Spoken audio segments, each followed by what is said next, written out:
আর আল্লাহ এবং রসুলের ফরমান, সে জানের চাইতেও বেশি নবীকে ভালোবাসতে হবে। আল্লাহর ব্যাপারে কোনো ছাড় দেওয়া যাবে?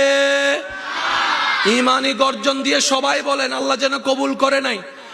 আল্লাহর ব্যাপারে কোনো ছাড় দেওয়া যাবে? পরকালের ব্যাপারে কোনো ছাড় দেওয়া যাবে? জান্নাত জাহান্নামের ব্যাপারে, বিশ্বাসের ব্যাপারে ছাড় দেওয়া যাবে? আপনার তাকদীরের ব্যাপারে কোনো ছাড় দেওয়া যাবে? নবীর ব্যাপারে কোনো ছাড় দেওয়া যাবে? নবীর বিপক্ষে যদি আপনার বাপ দাঁড়ায়,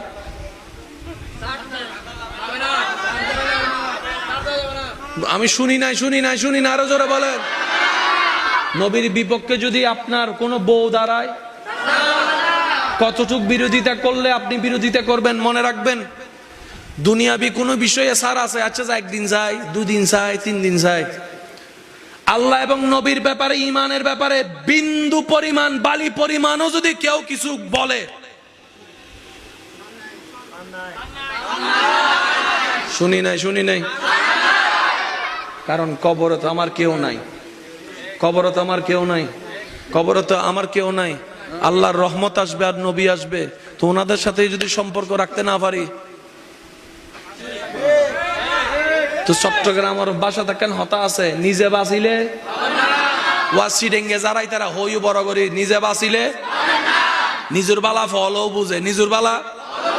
আমার কবরে ভালো থাকতে হবে, দ্বিতীয় কোনো অপশন নাই। আমাকে এই 2টা জায়গা ঠিক রাখতে হবে। হাসরের মধ্যে আমাকে ভালো থাকতে হবে, এই 2টা জায়গা ছাড়া কোনো অপশন নাই। আমার এই জায়গায় ভালো রাখতে হবে। দুনিয়ার যত আই লাভ ইউ,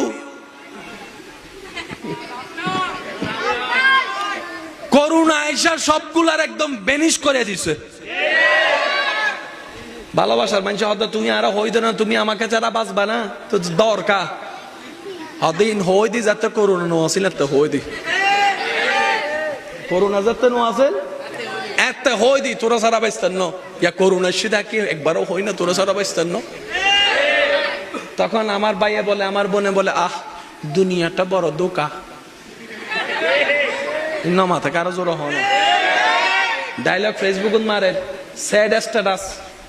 তা মানছে যাই রে জিজ্ঞেস করে আপনার কি হয়েছে,